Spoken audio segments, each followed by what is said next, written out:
the road again. Hi, everybody. I'm Bruce Beck, along with the coach. Welcome to Our Football with Chris Ash. So this week, Rutgers will be on the road at Indiana. Last week, they took on Penn State in State College. And Chris, in that ball game, you were there for 29 minutes, down 7-6. But in this league, it's about playing for 60 minutes, isn't it? Yeah, it is. And we just made too many mistakes against a really good football team. There were mistakes that we made in that game that we had made earlier in the year and still won. We're just not going to do it against a good team. They're going to exploit it. They're going to magnify it, and they're going to make you pay. And that's exactly what happened. Kickoff. That's a mistake. Bad bounce for Penn State. The ball loose, and that's a free ball. Rutgers saying they got it, and they do. Rutgers recovers the opening kickoff just outside the Penn State 20-yard line. Was that an onside kick to start the football game? No, just a ball that got caught up in the wind, and he wanted to bloop it up and got caught up in the wind, went shorter than what we had anticipated, but it worked out.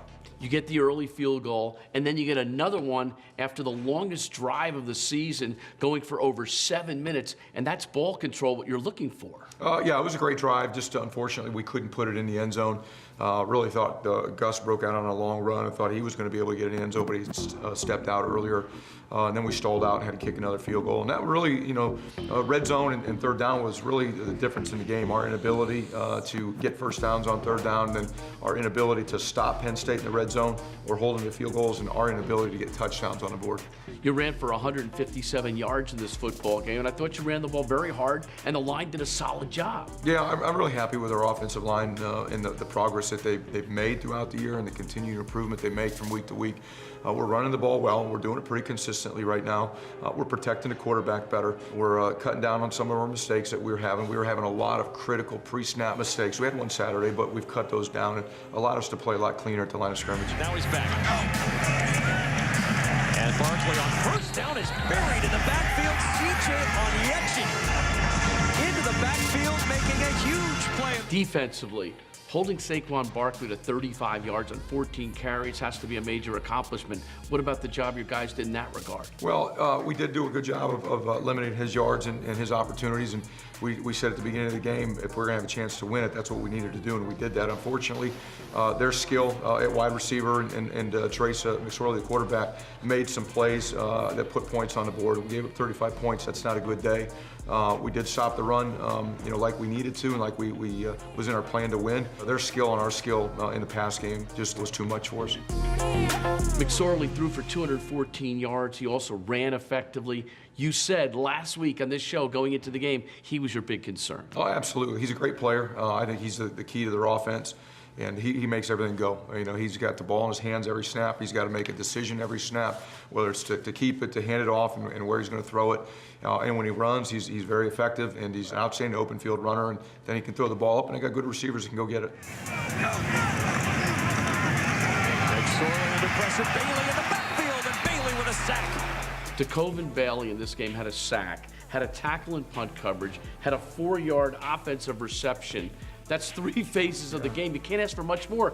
And as I was talking to one of our producers for the show before the game, he's always buzzing around on kickoffs. Yeah, he's always around the ball, literally, in all 3 phases. I'm really happy with his growth and maturity and his selflessness, because he's doing a lot for our football team. He kind of likes going over on third downs right now and doing some of the things that we've asked him to do the last couple of weeks. He's been outstanding on special teams this whole year in kick coverage, on punts and on kickoffs. He's been outstanding, and then we want to get him in the mix and in the flow a little bit more offensively. But I really like where he's at and what he's doing to help our team. And the pitch to McSorley. McSorley to the edge, and McSorley gets pounded by Deontay Roberts. What a pop! Deontay Roberts led you in tackles, 9 tackles in this football game. Has he been consistent in your mind? Yeah, he has. I'll tell you what, he's been a warrior in there. He's played several games with a stress fracture in his foot. A lot of people don't know that. He could have easily bowed out and not played. He wanted to play, and he's played with pain, and he's played exceptionally well too. The improvement that he's made from last year to this year has been remarkable. He's a much more physical player. He reacts a lot faster, and he's making plays. So was this Penn State game a little disappointing in your mind because you were competitive. You did have some great opportunities, but you were unable to punch it through? Yeah, anytime you lose a game, it's disappointing. You know, that's a very good football team. They were number 2 in the country for a reason. They've got good players. And, you know, I measure our improvement from last year to this year. The score may not be a lot different, but the competitive style of the game, in my opinion, was a lot better. Up front, at the line of scrimmage, we were able to compete and fight, and I really thought we were a more physical football team up front. We're just not at the level on the perimeter with the skill players yet where we need to be. Coach will rejoin us later in the program to talk about Indiana. But coming up next, we've got Tim the Barber on the plate. We'll explain in a moment as Our Football with Chris Ash rolls on.